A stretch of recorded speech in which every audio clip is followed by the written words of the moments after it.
Alright, what is up? What is good? We have another new chapter of One Piece. This is 1139 Mountain Eater.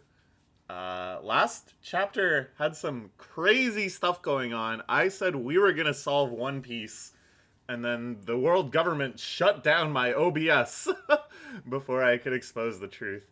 In all honesty, I do want to make a video. I already made a video on what I think the actual One Piece is and what the final moments of the series will be.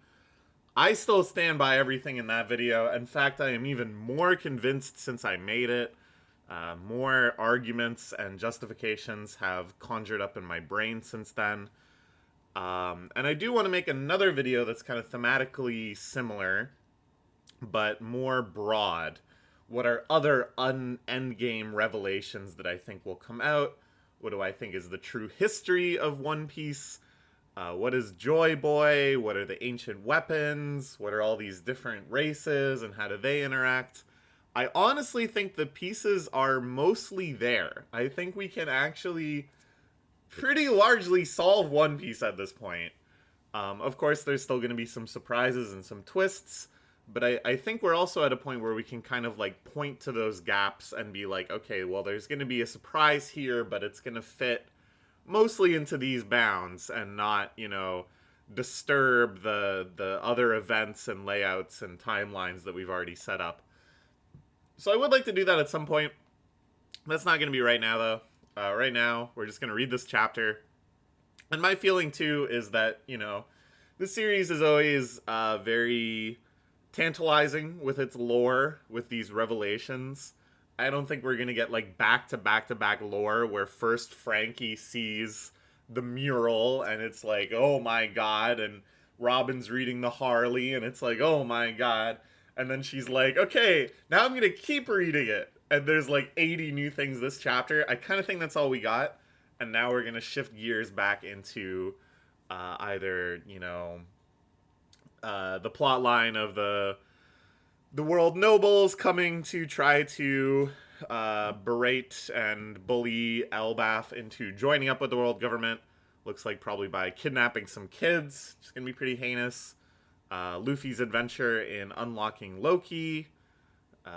Those are kind of the two main directions I think it could go, but who knows? Okay, first off, on our cover page, what's his face here? Who's who? The cat boss of Kaido's crew, cutting down two rebellious traitors in his midst. I think Yamato is going to have to show up and put an end to this soon. Okay.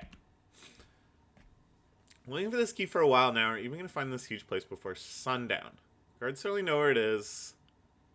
Well, the guards won't know what it is. If anyone would know the location of the key, Chief Jarl or a few of the elders. Chief Jarl is so cool. They call him like a walking hill, and then this chapter is Mountain Eater. I wonder if Jarl will be a theme. Never give it to you. Freeing Loki would be a terrible crime. Instead, we're going to free him yet either. This is kind of interesting because it's like very rarely do Luffy and Zoro's intuitions about a situation clash so drastically. Zoro, of course, is just kind of undecided. But it does make me wonder. Like, I don't really know exactly where this is going. I assumed that it was going to involve Loki being freed and also Loki being misunderstood. But there's a lot of plot left. A lot of things could happen. Okay, Nami sees something. It's the throne room. This is where the vicious battle between Loki and his dad, whose name eludes me. Harold? Yeah, Harold, right? Yeah. Even the ceiling's missing. That strange mark. Oh, what mark? So, it's Luffy that's saying, what's this strange mark, right?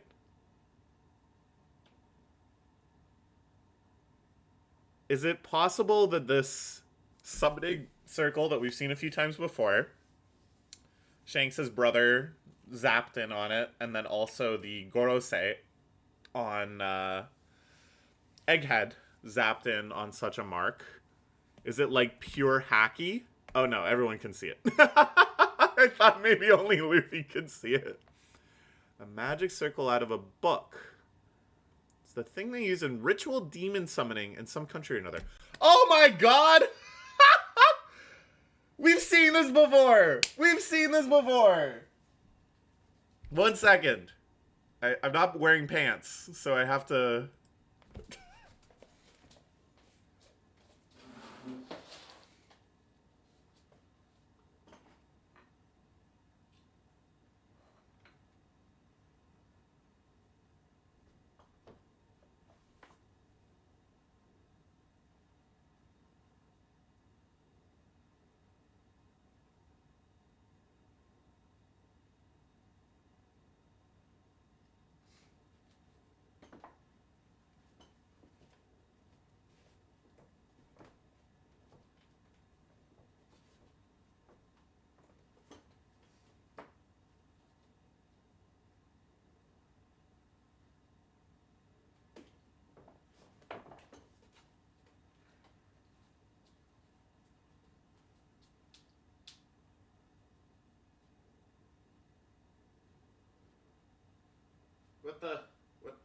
When does this happen? It's all this stuff.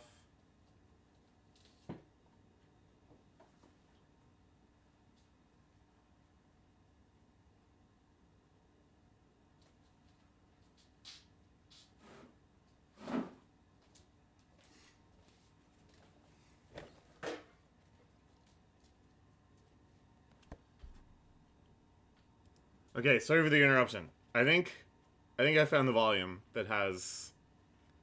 Okay, that's... Nami, Frankie, Sanji, Usopp. Our black magic summoning... Oh.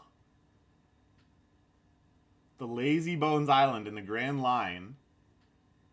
They, as well, were using this type of summoning circle.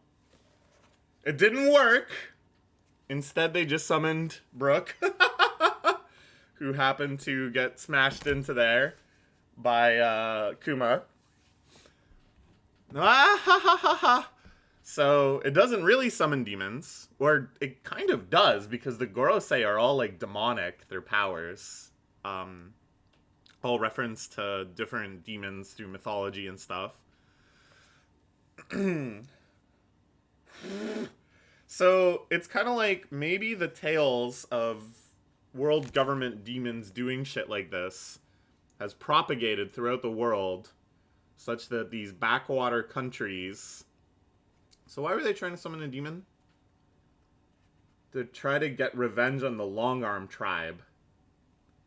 But yeah, it's exactly the same pattern. So I'm not gonna be like, oh God, Oda, the foreshadowing. He planned it all. I don't think he planned it all per se. I think he came up with this idea that the Gorosei would get summoned in through this strange ritualistic magic. And then he remembered, oh, hey, I actually already depicted something like this with Brook during Brook's time skip training arc. And I think he was like, why not make them the same and then make this little reference, this little teaser thing to imply, as I said, that these ideas have propagated around the world, even if these backwater countries don't really know what they're doing and can't actually utilize them, obviously, but it's become like a known symbol, a known idea, this summoning circle. Okay, that really excited me. It's totally inconsequential, I'm sure, but I think that's very, very cute. Straw Hat Luffy. Is that a demon? It's obviously not a demon. Who is it? Lost soul from beyond the grave come to haunt us? Hoping to meet you. They're all freaking out. You demon summon this place? I just knew this castle was haunted. Let's flee before the ghost haunts us too. Okay, I don't think it's a demon. I think it's It might be King Harold. Didn't really die. Has just been chilling in the castle for years and years. Oh no! What the hell? Someone's on the chair. Get me, Ultra. Oh my goodness. Mr. Ya. A human former pirate living in Elbaf. So, this was the guy chilling on the shore, waiting for the Straw Hats. Not Shanks, surprisingly. But we can tell he's got this gourd. He's also a boozer. Might be a friend of Shanks. Seems like he might be a legendary pirate from way back in the day. That just is the vibe we get, obviously. This wouldn't be some nobody, some freaking jobber. But a strong dude to make it to Elbaf, to just be chilling on Elbaf. Can sense hockey. Came because Shanks' brother and his bud were fighting people. Seems to have left, but I find you here instead. Now, what other things can we infer about this person? Has a scar on their face. Who is the person that they have to track down who knows where the final road poneglyph is? The man with a scar on his face. I think that's done and dusted. I think this is our guy. Now, what I can't remember is, do Luffy and Nami... Not even Luffy, it doesn't really matter. Nami needs to know that they need to find a guy with the scar on the face. She's the one that is actually like keeping track of the main quest. I can't remember. They found out at the end of Wano, and I remember Kid was talking about it, but I don't remember if the Straw Hats knew. But yeah, I think there's big opportunity here. And if it's like this guy's a fan of Luffy, you know, he's clearly admires him. He's amazed that he took down Kaido. He's nostalgic about Wano. You know, he's happy that Wano is freed, it seems. So why would he withhold this? If he is this guy, he's going to be like, hey, and guess what? I can help you get to Raftail. Or Laugh-Tale. Sir, yeah, man, they love him. He's so powerful. Also, I'm just going to throw this out there. He kind of looks like Garp. Now, I know that Oda has written probably like 1,000 characters at this point. And so you can only kind of make so many old men look different. But doesn't he kind of look like Garp? And then his hair in the back reminds me kind of Shiki, the golden lion. Just a little. Am I crazy? But could this be a relative of Garp, perhaps? I don't know. Let's see. Sir Ya. Mr. Ya and Elbaf. We went by the school. Oh, shit. This is Ripley's husband. The dad of that giant shrimp. Okay, alright, cool. So that explains why he hangs around Elbaf, especially. Also, it just seems like a fun place to hang out. Colin and Ripley took on a lot of Giant's blood. He grew up without being able to hold him in my arms. To believe she's 20 and Ripley is 80. She's older than me. Let me tell you, marrying a giant's not worth it. I get older, they stay the same age. Just surprised to hear somebody's actually done it. What a beast! This guy's so cool! Love is free. There are many mixed blood races throughout history. The Buccaneers, very interesting. You know, we've learned a lot about them. They're pretty big, that's for sure. Is there something else? The Dosundara, the long arms and long legs, and the Wotans. These blended people don't tend to last long, but in every era there have always been those who are more open-minded. Need to know a whole lot. Who are you? Anyways, I'm the Preacher of Love. He's so cool. Sounds like what Sanji will be when he's older. Anyway, I'm looking for the key to leave. I forget I said that. So I wonder too, is this the guy that was talking to Loki on the phone? It would be awfully clean to just kind of wrap up all those mysterious identities all in one. But that guy was like, "Oh, I was in the middle of a big fight." It doesn't seem like Mr. Ya has been fighting lately. It seems like he's just kind of been enjoying his time on Elbaf. I don't know. Fascinating. If there's one thing I love, it's other people causing trouble. Secrets are born to be spread. Do you know what kind of man Loki is? If the worst should happen because of this, what's your plan? I'll beat him up and put the chains back on him. Years ago, a man named Red-Haired Shanks captured Loki, but prior to that, no one was ever able to stop him. Okay, yeah, as we suspected. Actually, I think as was confirmed. Right, yeah. In the last chapter, Loki was complaining about that. Don't know what kind of powers Loki has, one damage he might do. Let's look at he's gonna be yapping for a while. Bro, this guy could be like unfathomably powerful. This guy could be a legendary pirate on the tier of Whitebeard and Roger and Shiki. This little man's gonna be yapping for a while. You're wasting our time. He's giving a warning. You should listen to him. Oh, but what does this remind him of? Way back in the day. Sick of all your warnings. Are you afraid? I didn't say that.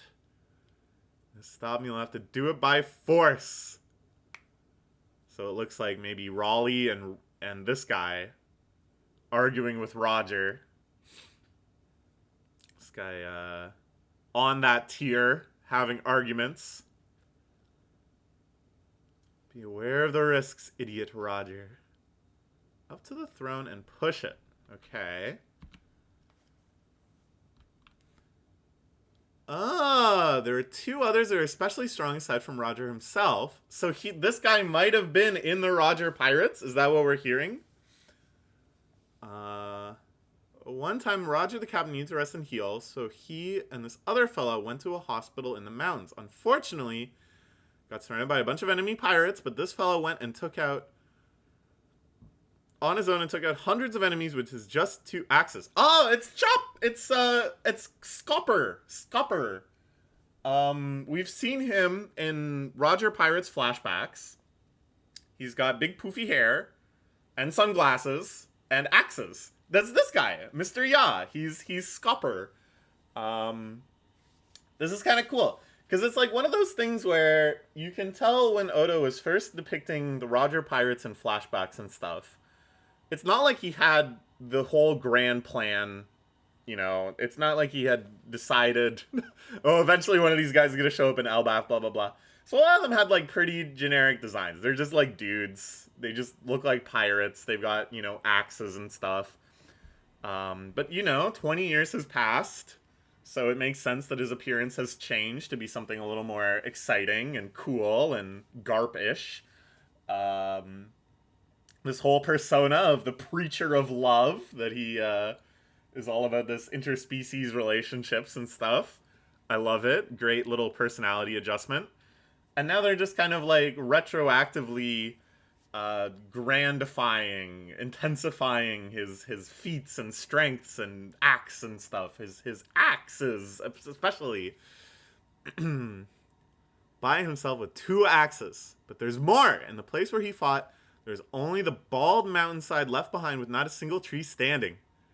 Because of that, he gained the epithet of Mountain Eater.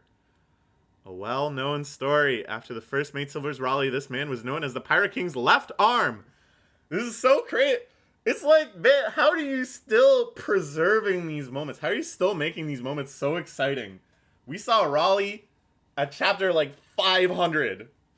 Like 600 chapters later, here's the third in command. And it's still hype. And it's still exciting. Okay. Meanwhile. Treasure. How did you know about this, sir? Exploring's my thing. There's the key. The key to Loki's cups. Here's something no burglar would care to take.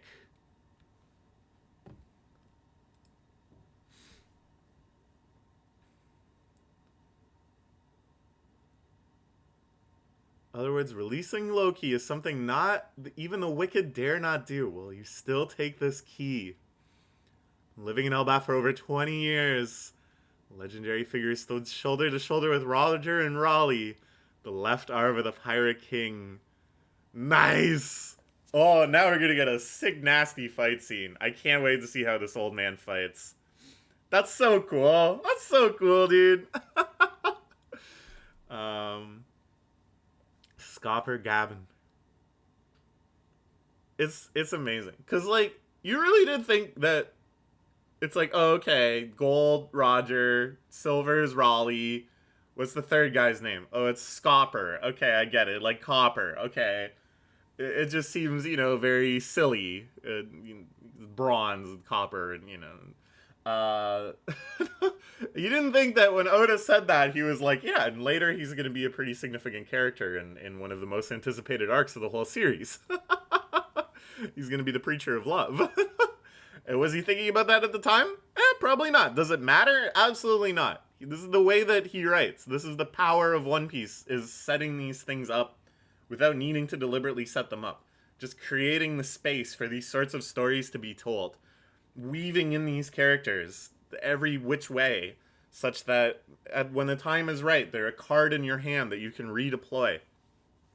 I also love, too, that this whole plot line of tracking down Loki's keys, it's like, how do we make this interesting? How do we make this exciting? Okay, well, maybe the keys are very heavily guarded and locked away, and they have to bust through a bunch of stuff to get at them. Well, that kind of makes them like the enemy of the giants, and it's kind of like demoralizing either way if the best of the giants can muster is nothing compared to Luffy.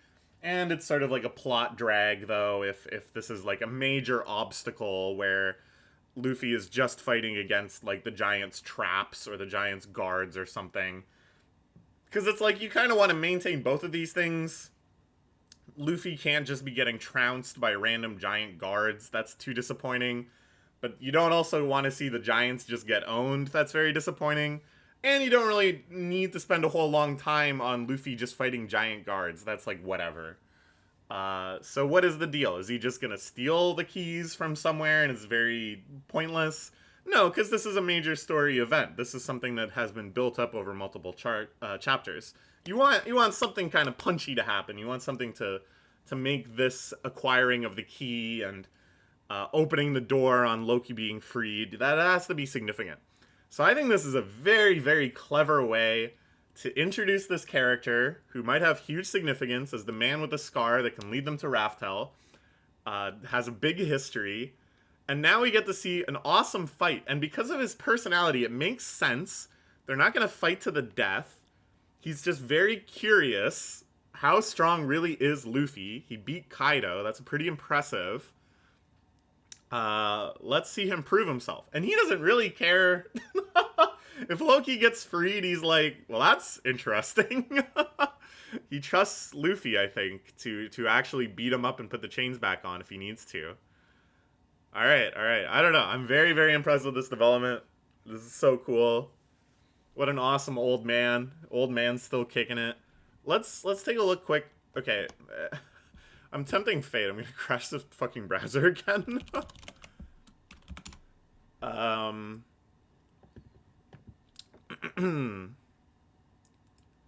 Yeah. So now they have his stuff up, but before he was this guy, you know, in Buggy's flashback and stuff. You just see this man running around with an axe, and you're like, okay, well that's just some guy. He looks basically like almost every other character back then. In the early era of One Piece, everybody just dressed in these like puffy pants. But